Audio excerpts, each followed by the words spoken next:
할렐루야. 오늘부터 영상을 통해서 큐티를 한번 나눠보고자 합니다.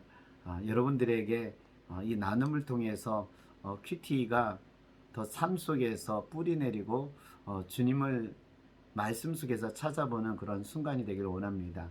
오늘 본문의 말씀은 역대하 28장 16절에서 27절에 있는 말씀입니다. 내용을 보면은요, 아하스 왕 때의 이야기입니다.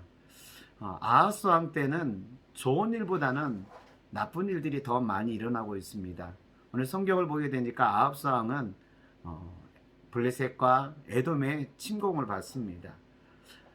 이들에 의해서 전쟁에 패배해서 가지고 있는 물질도 잃어버리게 되고 사람들은 포로로 잡혀가게 됩니다. 이 어려운 상황을 맞이하게 되자 아수르에게 도움을 요청하게 되는데 아수르는 도와주지 않고 오히려 이스라엘을 공격해서 있던 것마저 빼앗기게 되는 그러한 상황을 만들게 되는 것입니다. 이것을 통하여서 저에게 주는 교훈을 한번 찾아보게 되었습니다. 19절에 있는 말씀을 보면은요, 제가 읽어드리겠습니다. 이는 이스라엘 왕 아하스가 유다에서 망령되이 행하여 여호와께서 크게 범죄함으로 여호와께서 유다를 낮추심이라. 이 말씀 속에서 하나님은 어떤 분이신가 하게 되었을 때 하나님은 낮추시는 하나님이라는 것을 알게 됩니다. 하나님께서 아하스 왕과 남유다를 낮추신다고 하는 것을 알게 됩니다. 에돔과 블레셋은요, 이스라엘의 속국이었습니다. 남유다를 섬기고 조공을 바치는 나라였다는 겁니다. 그러니까 남유다가 얼마든지 블레셋과 에돔을요 이길 수 있는 나라였다는 겁니다. 근데 이런 나라에 전쟁에서 패하게 됩니다. 그리고 가지고 있는 것도 잃어버리게 돼요. 강대국이었던 아수르, 그들에게 도움을 요청해서 이들을 이기고 하려고 하는데 오히려 아수르는 침공해서 남유다의 것을 빼앗아 간다는 겁니다.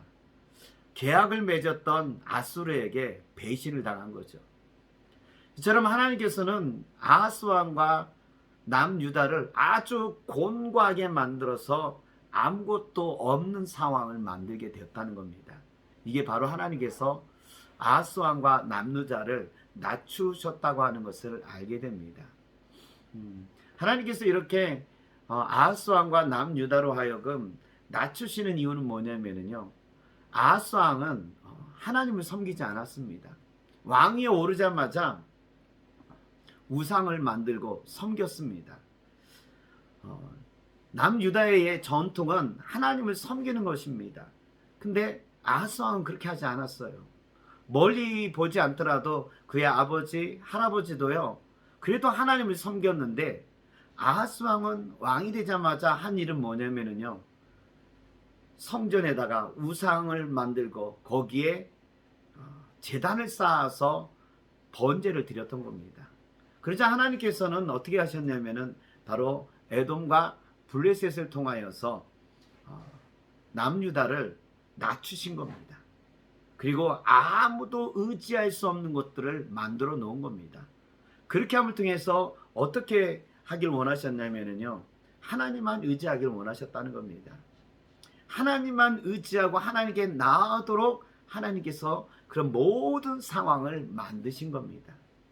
이처럼 하나님께서는요, 아하스 왕과 남유다를 낮추게 해서 하나님께 나오고 하나님만 의지할 수 있도록 상황을 만드셨다고 하는 것을 알게 됩니다. 이것을 저에게 이제 적용을 하게 되니까 제가 이곳에 오자마자 작년 12월 26일 날 왔는데 처음에 열심히 하면서 신방하면서 목회를 시작했는데 코로나가 딱 시작이 되면서 할 수 있는 것들이 아무것도 없게 됐어요. 그것이 벌써 1년 가까이 되어가고 있습니다. 아무것도 할 수가 없게 되었어요.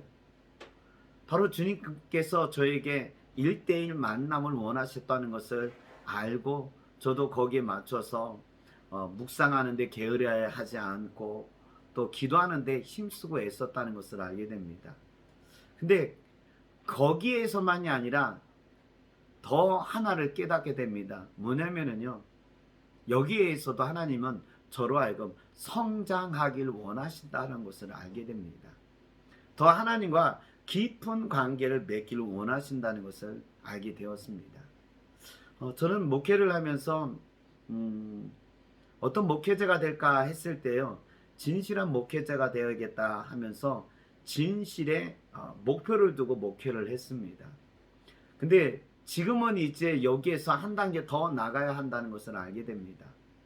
어떤 목회자가 돼야 되는가 하게 되면은요, 하나님과 함께하는 목회자가 돼야 된다는 것을 알게 됩니다.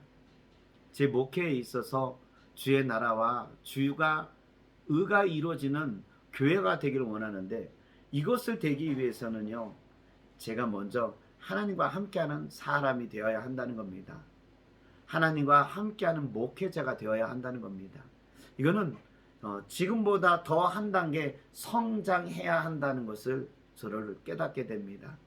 아무것도 할 수 없는 지금 상황, 하나님과 1대1 만남, 이 인격적인 만남 속에서 제가 더 하나님과 함께 걸어갈 수 있는 그런 목회자가 되어야 한다는 것입니다. 오히려 지금 이 순간은요, 저로 하여금 낮아지게 하는 겁니다. 그리고 오직 하나님만 붙들 수 있도록 나올 수밖에 없는 순간들이라는 것을 알게 됩니다. 그래서 목회 가졌던 그 초심, 그때를 생각하게 됩니다. 목회 처음 시작할 때 이 질문을 많이 던졌거든요. 예수님이라면 어떻게 하셨을까? 근데 이 질문을 지금 다시 저에게 하게 됩니다. 주님이라면 어떻게 하셨을까? 이거를요, 매 순간순간마다 제 자신에게도 질문을 던졌는데, 이제는 이게 목회의 모토가 되어야 한다는 것을 알게 됩니다. 저뿐만 아니라 성도들에게 있어서도 합리적인 이유를 이해해서 교회가 진행되는 것보다 이렇게 한번 질문을 던져보려고 합니다. 주님이라면 어떻게 하셨을까요?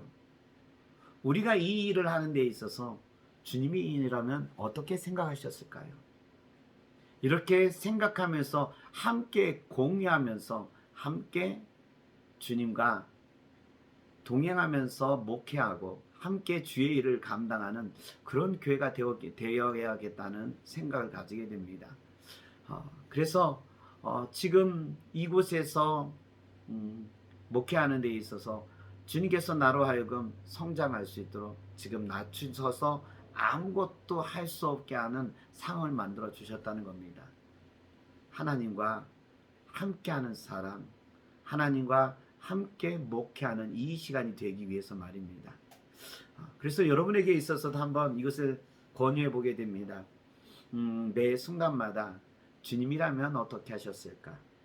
주님이라면 무엇을 하길 원하셨을까? 이 질문 속에서 여러분들이 한번 답을 찾아봤으면 좋겠습니다. 저도 한번 이것을 찾고 질문을 던져봅니다. 주님이라면 어떻게 하셨을까? 이걸 통해서 저는 답을 찾고 나아가길 원합니다. 여러분들도 그렇게 되길 주의 이름으로 원합니다. 함께 우리 기도하는 시간 갖겠습니다. 제가 기도하도록 하겠습니다. 하나님이 우리를 낮추시는 하나님이라는 것을 알게 됩니다. 저를 낮추시는 하나님, 이 상황 속에서 더 주님을 바라보면서 함께하길 원하신다는 것을 압니다. 주님, 제 삶 속에서 주님과 함께 나아갈 수 있는 삶이 되게 하여 주옵소서. 하나님이 함께하는 목회자가 되길 원하오니 저를 이끌어 주옵소서. 이러한 삶이 될 수 있도록 주님이 저를 붙들어 주실 줄 믿습니다. 저도 삶 속에서 주님이라면 어떻게 하셨을까를 더 기도하며 또한 질문하면서 나가길 원하오니 도와주시옵소서. 누구를 만나든지 이것을 통해서 답을 찾고 교회에 적용하며 나갈 수 있도록 도와주옵소서.